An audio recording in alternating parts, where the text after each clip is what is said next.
অসমৰ বিভিন্ন প্ৰান্তত যিসকল নিবনুৱা যুৱক আছিল, সেই নিবনুৱা যুৱকসকলে ইতিমধ্যে তেওঁলোকে একোখন ক্ষুদ্ৰ বাগান খুলি পৰিয়াল পোহপাল দি আহিছিল।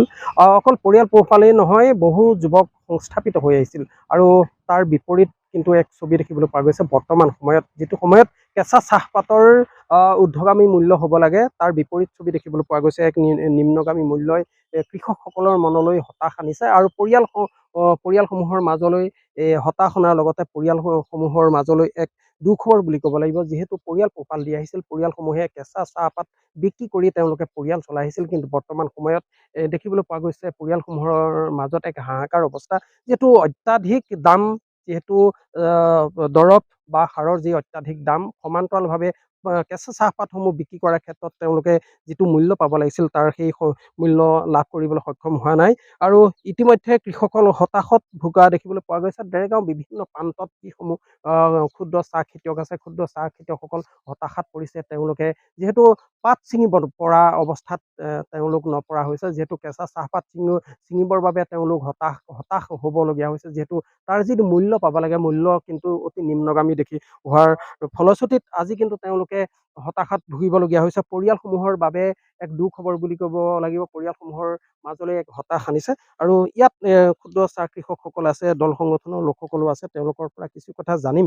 যিহেতু ক্ষুদ্ৰ চাহ কৃষকসকলে পৰিয়ালসমূহ পোহপাল দি আহিছিল, নিবনুৱা সংস্থাপনৰ এক আহিলা হিচাপে এই ক্ষুদ্ৰ চাহ খেতি যিহেতু চলি আহিছিল, বৰ্তমান সময়ত দেখিবলৈ পোৱা গৈছে যিহেতু ক্ষুদ্ৰ চাহ খেতিয়কসকলৰ মাজত এক হাহাকাৰ অৱস্থা। পাতৰ যি নিম্নগামী মূল্য, অতি কম মূল্য হোৱাৰ বাবে তেওঁলোক কিন্তু হতাশাত ভুগিবলগীয়া হৈছে বৰ্তমান সময়ত।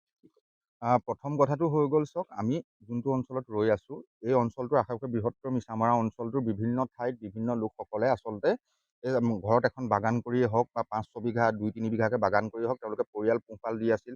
এই ক্ষেত্ৰত তেওঁলোকৰ যোনসকল ল'ৰা ছোৱালী আছিল, তেওঁলোকৰ পঢ়ুৱা শুনোৱাৰ দায়িত্ব আচলতে একমাত্ৰ স্থলেই আছিল সেই বাগানখন। কিন্তু বৰ্তমান সময়ত চাব, যিদৰে সাৰৰ মূল্য বৃদ্ধি হৈছে বা বৰ্তমান সময়ত দৈনন্দিন ব্যৱহাৰ্য সামগ্ৰীসমূহৰ যোনদৰে মূল্য বৃদ্ধি হৈছে, কিন্তু ঠিক সেই সময়তে কেঁচা পাতৰ আচলতে যোনটো মূল্য হ'ব লাগে, কেঁচা চাহপাতৰ যোনটো মূল্য হ'ব লাগে, সেইটো 12-13 টকা, যোনটো আচলতে কৃষকসকলৰ কাৰণে অতিকে হতাশজনক। আপোনালোকে এটা কথা চাব, যোনটো সময়ত এই চৰকাৰখনে আচলতে পাম অইলৰ কাৰণে হাজাৰ হাজাৰ বিঘা মাটি আচলতে ৰামদেৱ বা আদানীহঁতক এনেকৈ গতাই দিছে, কিন্তু ঠিক সেই সময়তে আমাৰ যোনসকল থলুৱা কৃষক, যোনসকল আমাৰ স্থানীয় কৃষকসকল আছিল, সেই কৃষকসকলৰ কথা আচলতে চিন্তা কৰা নাই। গতিকে এই কথাটোৱে নিশ্চিতভাৱে আমাৰ দল সংগঠনসমূহৰ লগতে স্থানীয় ৰাইজক চিন্তিত কৰিছে। গতিকে আমি অসম চৰকাৰক দাবী জনাব বিচাৰিছোঁ যে তেওঁলোকে এই ক্ষেত্ৰত কৃষকসকলৰ ক্ষেত্ৰত এক ন্যায় প্ৰদান কৰক। কেঁচা চাহপাতৰ যি আচলতে মূল্য হ্ৰাস পাইছে, এই মূল্যসমূহ আচলতে তেওঁলোকে বৃদ্ধি কৰাব লাগে। গতিকে আমি ছাত্ৰ মুক্তি সংগ্ৰাম সমিতিৰ তৰফৰ এই কথা দাবী জনাইছোঁ। আৰু এজন ক্ষুদ্ৰ চাহ কৃষক আছে, তেখেতৰ পৰা জানিম। যিহেতু দেৰগাঁও বিভিন্ন প্ৰান্তত নিবনুৱা যিসকল যুৱক, তেওঁলোকে ক্ষুদ্ৰ বাগান খুলিছিল আৰু বাগান খুলি পৰিয়াল পোহপাল দি আছিল। বৰ্তমান সময়ত কিন্তু কেঁচা চাহপাতৰ যি নিম্নগামী মূল্য, তাত কিন্তু পৰিয়ালসমূহ হতাশত ভুগিছে আৰু পৰিয়ালসমূহৰ মাজলৈ এক দুখবৰ বুলি ক'ব লাগিব। পৰিয়ালসমূহে চাহপাত বিক্ৰী পৰিয়াল পোহপাল দি আহিছিল, কিন্তু আজি পৰিৱেশটো কিন্তু সম্পূৰ্ণ ওলোটা দেখিবলৈ পোৱা গৈছে। আপুনি যিহেতু ক্ষুদ্ৰ এখন বাগান চলাই আছে, পৰিয়াল পোহপাল দিছে, এই মুহূৰ্তত কি ক'ব? আচলতে কথাটো এনেকুৱা ধৰণৰ, গোটেই ব্যৱস্থাটো আচলতে চৰকাৰৰ অমনোযোগিতাৰ কাৰণে আচলতে যিবিলাক ফেক্টৰী আছে, এই ফেক্টৰীবিলাকে তেওঁলোকৰ মালিক পক্ষই তেওঁলোকৰ যি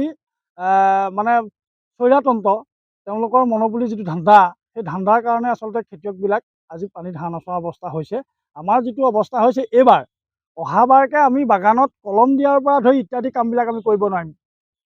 সাৰ গোবৰ দিয়া যিটো ব্যৱস্থা, সেই ব্যৱস্থাটো কোনো কৃষকে অহা বছৰলৈ কৰিব নোৱাৰিব। এই বছৰটো আপুনি আজিৰ তাৰিখত 12-13 টকা, 12-13 টকাত কেজিত চাহপাত ছিঙি আপুনি এজন মানুহে 30 কেজিতকৈ, এগৰাকী মানুহে বা মানুহজনে 30 কেজিকৈ চাহ ছিঙিব নোৱাৰে। তেওঁ হাজিৰা হৈ গ'ল 300 টকা। তেতিয়াহ'লে কেইটকা পাব কৃষকজনে? তাৰ পাছত আপুনি দৰৱৰ কথা আছে, বিভিন্ন ধৰণৰ ইয়াৰ বাগানবিলাকত আপুনি ৰোগৰ কাৰণে যিবিলাক দৰৱ দিয়া, অত্যাধিক দৰৱ মূল্য।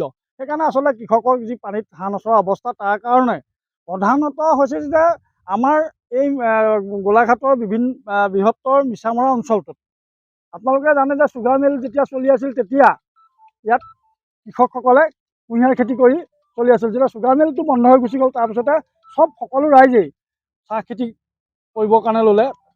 নিবনুৱা কৃষকসকল, যিসকল নিবনুৱা ছাত্ৰ ছাত্ৰী আছিলে, আজিকালি মহিলাসকলেও বাগানত মানে কাম কৰিবলৈ লৈছে, আমাৰ স্থানীয় মহিলাবিলাকে। কিন্তু চাওক আজি যিটো অৱস্থা, একেবাৰে আপোনাৰ দুখ লগা অৱস্থা। সেইকাৰণে আচলতে আমাৰ যিটো গতি, সেই গতিটোৰ পৰা আমি বাচিবৰ কাৰণে আমি অসম চৰকাৰ তথা গোলাঘাট জিলা প্ৰশাসনক এটা অনুৰোধ জনাইছোঁ আৰু দাবী জনাইছোঁ, তেওঁলোকে যাতে যি বাগানবিলাকৰ লগত মালিকবিলাকৰ লগত আচলতে কিবা বুজাবুজি কৰিছে নেকি, আমাৰ সন্দেহ।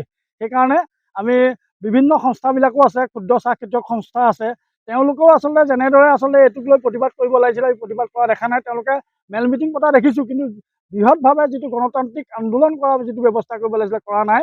সেইকাৰণে আমি আচলতে অসম চৰকাৰক আৰু গোলাঘাট জিলা প্ৰশাসনক আহ্বান জনাইছোঁ যে এই ফেক্টৰী মালিকবিলাকক আচলতে তেখেতসকলে যদি নাকি লগোৱাৰ ব্যৱস্থা নকৰে, তেতিয়াহ'লে ক্ষুদ্ৰ চাহ খেতিয়কসকল কেতিয়াও বাচি নাথাকে। পৰিয়ালবিলাক চলাবলৈ মানুহবিলাক খুব কষ্টত ভুগিবলগীয়া হ'ব। কি ক'ব এই মুহূৰ্তত, যিহেতু গোটেই কথা বতৰাখিনি আপোনালোকে কৈছে, শেহতীয়াকৈ যিটো নিম্নগামী মূল্য কেঁচা চাহপাতৰ আপোনাৰো যিহেতু ক্ষুদ্ৰ বাগান আছে, এই মুহূৰ্তত কেনেকুৱা, আপোনালোকে কি উপলব্ধি কৰিছে? আচলতে আমি উপলব্ধি এটাই কৰিছোঁ যে ইয়াত নিশ্চয় চৰকাৰ আৰু যিসকল ফেক্টৰী আছে সেইসকলৰ কিবা বুজাবুজি আছে যেন আমাৰ নিজৰ অনুমান এটা হয়। ঊৰ্ধ্বগামী দৰবৰ মূল্য, সাৰৰ মূল্য, তাৰ উপৰঞ্চি আপোনাৰ হাজিৰা আছে।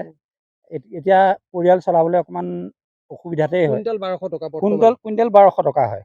1 কুইণ্টেল পাত ছিঙি দিলে আকৌ কেতিয়াবা 100 টকা কেজিকৈও হেৰি কৰি দিয়ে কটা মানুহখিনিয়ে। তেতিয়াহ'লে আপোনালোকে চাই 12 টকাৰ পৰা 100 টকা গুচি গ'লে 100 টকা থাকিব। 100 টকা আপোনাৰ দৰবৰ খৰচেই হয় নে সাৰৰ খৰচেই হ'ব নে খেতিয়কজনৰ খৰচ ওলাব, আপুনি নিজে চিন্তা কৰক। তেনেকুৱা এটা হতাশ হ'বলগীয়া হৈছে।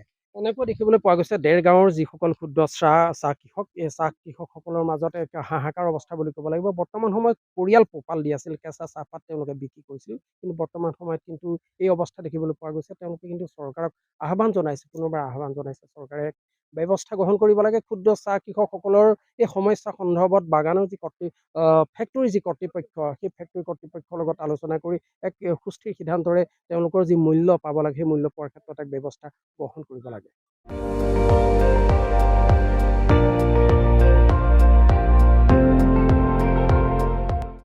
আপুনি চাই আছে ND24, সৰ্বশ্ৰেষ্ঠ নহয় সৰ্বোত্তমৰ দৌৰ।